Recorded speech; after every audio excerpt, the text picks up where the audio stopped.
Hello and welcome again to wings गुडान में आपका स्वागत है। So I am back again with economics MCQ series और आज का जो हमारा टॉपिक है वो है हमारे पास सस्टेनेबल डेवलपमेंट। ओके, सो कुछ सेट ऑफ क्वेश्चंस है जिस तरह से हम पिछले लेक्चर में करते आए हैं फॉर योर इकोनॉमिक्स। तो आज का जो टॉपिक लेके आए हैं that is your sustainable development. Question number 1, when the consumption of natural resources are equal to nature's ability to replenish them, then sustainability is, so what is sustainability? when जो हम consume कर रहे हैं resources को, the consumption of natural resources जो है वो किसके इक्वल है? नेचर की एबिलिटी टू रिप्लेनिश देम और रीजेनुएट देम उसके इक्वल है। Then what is it not sustainable? What is its steady state of economy? Environmentally sustainable और none of the above. So not sustainable क्या हो गया? Not sustainable हुआ कि जब हम जो रिसोर्सेज को कंज्यूम कर रहे हैं उनका जो रेट ऑफ कंजप्शन जो है, ठीक है, जो हम ले रहे हैं रेट ऑफ कंजप्शन जो है that is more than, that is greater than the rate of regeneration, कि वो जो अपने आप को रीजेनरेट कर रहे हैं उससे वो रेट ज़्यादा है, that is your non sustainable. जिस तरह से फ्लोरा एंड फाउना की अगर हम बात करें तो rate at which we are using that resource और उनका जो रीजेनरेशन रेट है that is far away. Flora and fauna को रीजेनरेट होने में इट टुक अराउंड 100, 150, 200 ईयर्स, ठीक है, बट उनका कंजप्शन रेट ज़्यादा है उससे। Next we have steady state economy. So what is steady state economy? Steady state economy क्या होता है? That is the balanced growth. अगर सस्टेनेबल डेवलपमेंट में हम स्टेडी स्टेट को लेते हैं तो it means that the balanced growth, और sometimes we also coincide with the term dynamic equilibrium. Okay, sometime it's also coincide with the dynamic equilibrium. Dynamic equilibrium क्या होता है?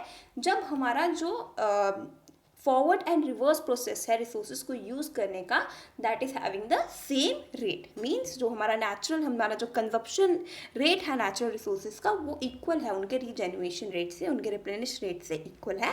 That is a steady state economy. So इसका answer जो रहेगा वो रहेगा option B, steady state economy, ठीक है। And what are the environmentally sustainable? Environmentally sustainable कौन से होते हैं? That is responsibility to conserve natural resources. Environmentally sustainable means that it is a responsibility to conserve natural resources and protect global ecosystem. So answer is इसका B part रहेगा, steady state economy. Coming up to next question. So in which year did the word sustainable development come into existence? So sustainable development कब आया था existence में? sustainable development का अगर हम देखें तो जो फर्स्ट रिपोर्ट आया था हमारे पास वो था हमारे पास आर कॉमन फ्यूचर करके पहला रिपोर्ट आया था सस्टेनेबल डेवलपमेंट का, जो किसने बनाया था? दैट इज ब्रिटलैंड कमीशन ने बनाया था, which is under UNCED। Okay, United nation world commission on environment and development के अंदर आया था ब्रुकलैंड कमीशन, ठीक है, उसको ब्रुकलैंड रिपोर्ट भी कहा जाता है। और उसी में हमारा जो आया था ये रिपोर्ट आया था सस्टेनेबल डेवलपमेंट पे आर कॉमन फ्यूचर करके। एंड ये कब आया था? इट वॉज इन 1987 में आया था। इस रिपोर्ट के अंदर सस्टेनेबल डेवलपमेंट टर्म दिया गया था और उसका क्या मतलब बताया गया था? उसका मतलब ये था sustainable development is that meet the needs of present without compromising the ability of future generation to meet their own needs. present की needs को हम पूरा कर रहे हैं without compromising the future generation needs. so that is the जो sustainable development का definition दिया गया था बाय ब्रिटलैंड कमीशन, किस रिपोर्ट में? Our common future. Question 3, which of the following is not a sustainable development goal target by to achieve 2030? so by the 2030 हमारे पास total sustainable development के कितने हमारे पास गोल्स आते हैं? This is somewhere around 17 goals. Sustainable development goals total 17 हमारे पास आते हैं which we need to achieve by 2030। और वो हमारे पास क्या गोल्स आते हैं? पूरे 17 गोल्स हैं, ठीक है, जिसमें we are having number 1 is no poverty नहीं होगा। Number 2 is zero hunger, there should be no hunger, ठीक है, 2030 तक हंगर नहीं होगा। Then we have number 3, goal number 3 is good health and wellbeing, having a good health and having good wellbeing, good surrounding. Goal number 4 is your quality education, good quality of education. Then goal 5 is gender equality. Goal 6 is clean water and sanitation. Goal 7 आपका आता है हमारे पास affordable and clean energy. Goal 8 is on the decent work and economic growth. Goal 9 is industry, innovation and infrastructure. Then goal 10 is reduced inequality. Goal 11 आता है sustainable cities and communities. Goal 12 है responsible consumption and production. Goal 18 है climate action. Goal 14 है life below water. Goal 15 है life on land.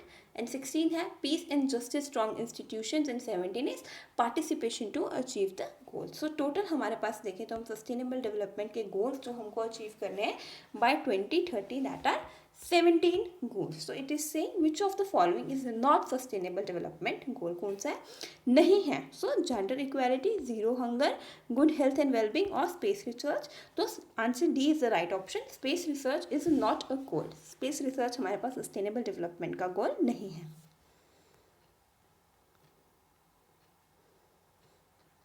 Development that meets the need of present generation without compromising the ability of future generation to meet their own needs. Is a given statement true or false as per the definition of UNCED for sustainable development? So the given statement is true. UNCED ने यही definition दिया है sustainable development का, development that meet the needs of present generation. आज की needs को पूरा करना, वो डेवलपमेंट जो आज की जनरेशन की, आज की प्रेजेंट नीड्स को पूरा करे बिना हमारी फ्यूचर जनरेशन की नीड्स को कॉम्प्रोमाइज करे. Coming up to next question, question number 5.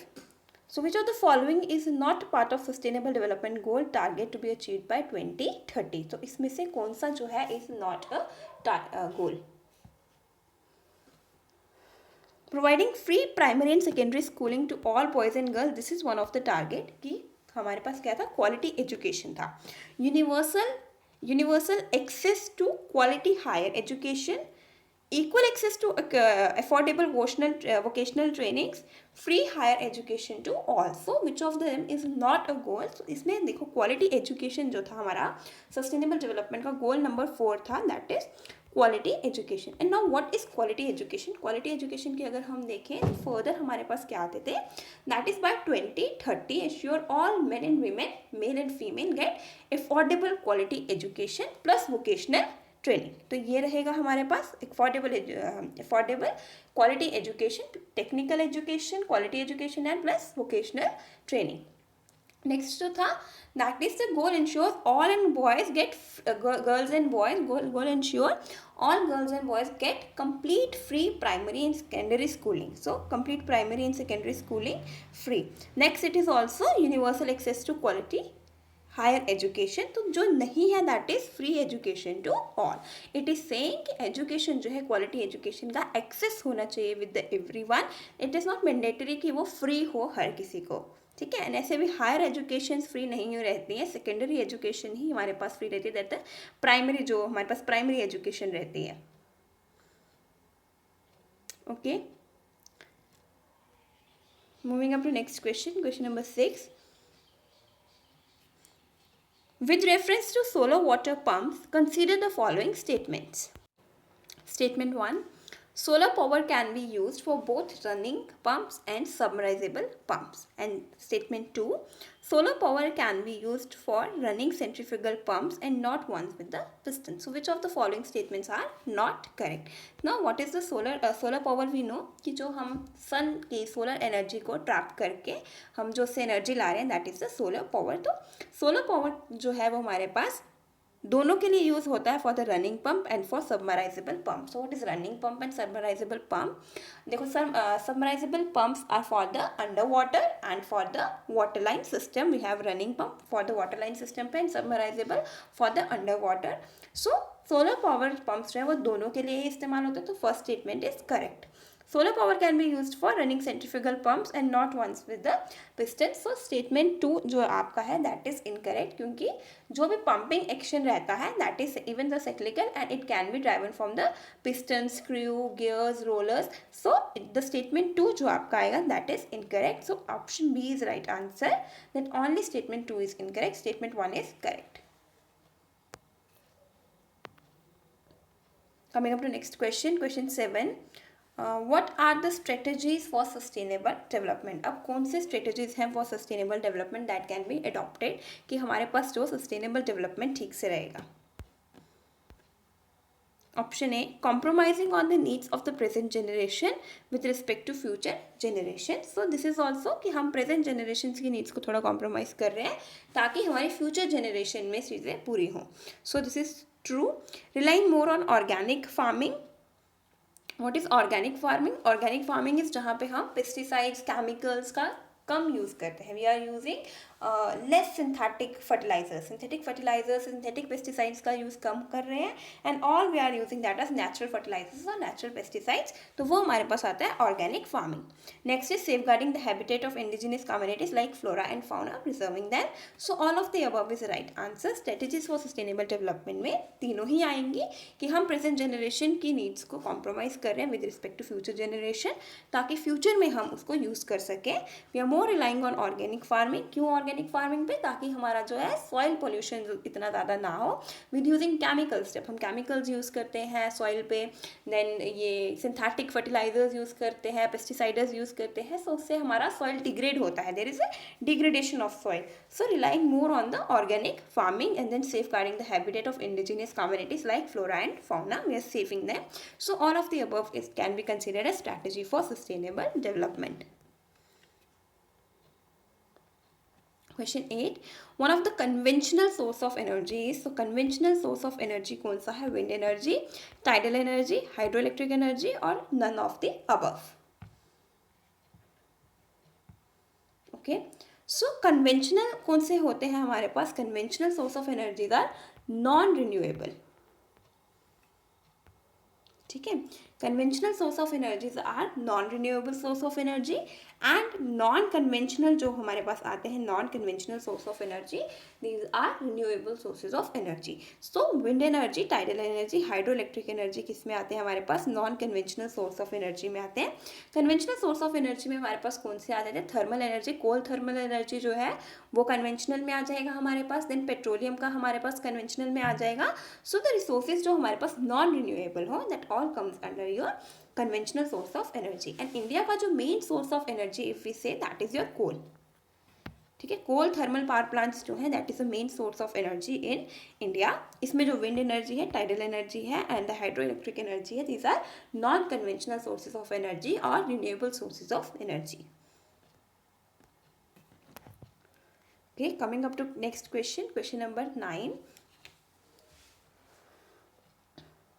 At the central government level, which agency was assigned the role of overseeing implementation of sustainable development goals in India? So India में कौन जो है वो sustainable development goals का ध्यान रख रहा है कि वो properly implemented है कि नहीं है?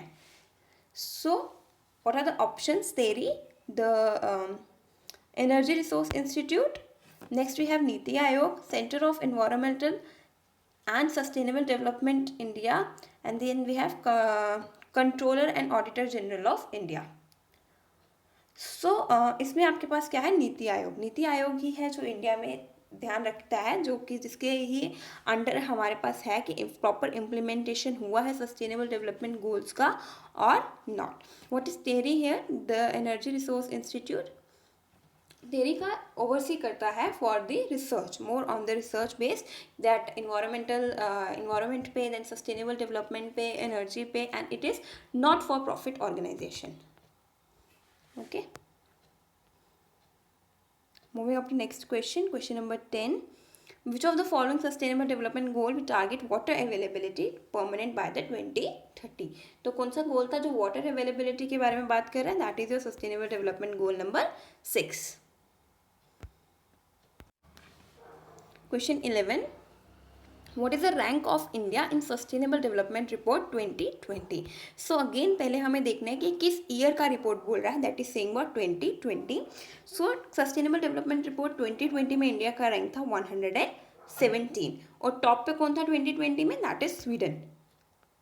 स्वीडन टॉप पे था 2020 में. बट जो रिसेंट रिपोर्ट है दैट इज ऑफ 2021 और 2021 में इंडिया का जो रैंक है सस्टेनेबल डेवलपमेंट गोल में दैट इज 120 और टॉप पे कौन है? फिनलैंड. ओके, अगेन जो ये हमारे पास क्वेश्चन है, this is asking about the sustainable development report पे इंडिया का क्या रैंक है bye the year 2020. So it is 117. Sweden with top and 2021 में क्या कौन है, 2021 में इंडिया का रैंक है 120 and Finland on top. Question 12. Which of the following are not the factors responsible for land degradation? Now what is land degradation? Land degradation क्या होता है? Land degradation is basically जो हमारी land का quality कम होना, the quality of land is decreasing. So which of the following is sources? Loss of vegetation occurring due to deforestation. Deforestation is cutting down forest for a purpose. किसी purpose के लिए हम forest को cut down कर रहे हैं, that is deforestation. और you can say large number में हम पेड़ों को काट रहे हैं. Improper crop rotation, crop rotation properly नहीं हो रहा है हमारे पास. क्रॉप रोटेशन बेसिकली देखो किस तरह से होता है, दैट हम एक सीजन में अलग क्रॉप लगाते हैं, नेक्स्ट सीजन में अलग लगाते हैं, ताकि हमारा जो सॉइल है वो अपने न्यूट्रिएंट्स को रीजेनरेट कर ले. But if we are doing improper crop rotation, तो सॉइल न्यूट्रिशन जो है वो अपने आप में ही पैथोजेंस को बिल्डअप कर लेते हैं. कुछ इन्फेक्शंस जो कीड़े रहते हैं वो अपने आप में ही बिल्डअप कर लेते हैं सॉइल के अंदर, जो क्रॉप को खराब कर देते हैं. सो improper crop rotation. Next we have excess use of thermal energy, and then extension of groundwater is excess in recharge capacity. Recharge capacity is कि वो ground water वापस से जो regenerate होना, that is the recharge capacity of ground water. So what are the factors which are not responsible for land degradation? Loss of vegetation occurring due to deforestation, this is one of the factor. Improper crop rotation भी एक factor रहेगा, ठीक है. Extraction of ground water भी factor रहेगा. So what is the right answer? Option C, कि thermal energy के use होने से वी कैन सी कि ज़्यादातर जो है वो एयर पॉल्यूशन ज़्यादा होता है, ठीक है. सो लैंड डिग्रेडेशन के लिए इतना प्राइम रीज़न नहीं रहेगा excess use of thermal energy. Loss of vegetation से अगर हम देखें तो अमेजन का एक रिपोर्ट, अमेजन फॉरेस्ट का आया था, दैट 17% ऑफ द वेजिटेशन जो है, 17% ऑफ फॉरेस्ट जो है वो that has been losted in last 50 years. Next question, what are the important minerals that are lost every year with soil erosion? So with soil erosion आपके कौन से important minerals हैं जो कि ख़त्म हो रहे हैं हर साल, ठीक है. सो सॉइल इरोजन का अगर हम देखें तो 5.3 बिलियन टन जो है वो सॉइल इरोड होता है हमारा every year. Every year if we see, so 5.3 billion ton soil is eroded every year, हमारा इरोड हो रहा है. सो कौन से इंपॉर्टेंट मिनरल्स हैं जो लॉस्ट हो रहे हैं? नाइट्रोजन, फॉस्फोरस, पोटेशियम और all of the above. So all of the above is the right answer, ठीक है. इफ वी सी नाइट्रोजन का रेट कितना है, that is 0.3 million ton every year nitrogen का नुकसान हो रहा है. Phosphorus is 1.8 million tons every year and potassium is 26.3 million tons every year. हमें जो है इन रिसोर्सेज का नुकसान हो रहा है. With this nutrients that erode every year, जितने भी हमारे nutrients जो हैं वो जो erode हो रहे हैं हर साल, that is 5.8 to 8.4 billion ton every year, जो कि नुकसान हो रहा है किससे?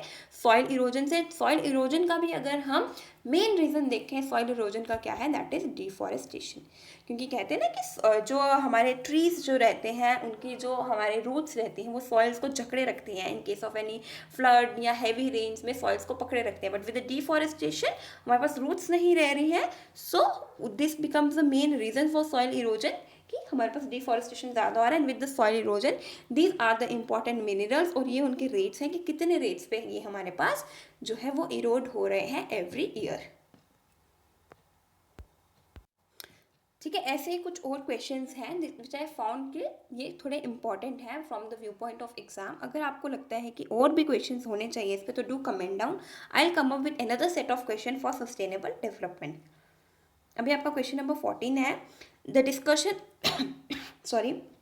discussion of sustainable development was started after submitting a report on environment to the United Nations in 1987. वो रिपोर्ट कौन सी थी? मैंने पहले भी बताया, that was our common future. Question number 15. Consider the following strategies for sustainable development and choose the right one. Again ये strategies पे आए हैं हमारे पास sustainable development के लिए. Use of non-conventional source of energy, use of CNG in urban areas and use of mini hydel plants in hilly areas. So non-conventional source of energy कौन सा हो गया? Renewable source of energy like tidal energy, solar power energy, wind energy. So वो हमारे पास non-conventional होते हैं. Okay, this is one of the way. कि हमें सस्टेनेबल डेवलपमेंट को किस तरह से डेवलप करना है. Next is use of CNG in urban areas. उससे पॉल्यूशन कम रहेगा, हमारा एयर क्लीन रहेगा, तो ये भी ठीक रहेगा. Next mini hydel plants in hilly areas. क्यों हिली एरियाज में? क्योंकि हिली एरियाज में छोटी छोटे हमारे पास नदियाँ रहती हैं. So this is also good. So statement 1 is correct. Biocomposting, biopest control, solar power through photovoltaic cell. So solar power through photovoltaic cell ये हमारे पास नॉन कन्वेंशनल में ही आ गया. Then biocomposting and biopest control. So if we see earthworms जो हमारे पास आती हैं, अर्थवर्म्स जो रहती हैं that can easily convert your organic matter into the composting process में. अर्थवर्म का कंपोस्टिंग प्रोसेस जो है वो बहुत ज़्यादा तेज़ रहता है. We even need not to use synthetic चीज़ों को यूज़ करने की ज़रूरत नहीं है for decomposing. And then we have biopest control कि पेस्ट कंट्रोल के लिए भी यूज द बायोटेक्निक की चीज़ें यूज़ करो. फर्टिलाइजर्स जो रहते हैं हम जो यूज़ कर रहे हैं फॉर पेस्ट कंट्रोल, पेस्टिसाइड्स जो यूज़ कर रहे हैं for pest control, synthetic use ना करो. Prefer to use it on the organic way. So both the statements are correct. That strategies for sustainable development, non conventional sources को energy को use करो, CNG in urban area use करो, mini hydel plants in hilly areas, and then we have biocomposting, biopest control and solar power through photovoltaic sales. So these all 6 are strategies used for sustainable development. Question number 16.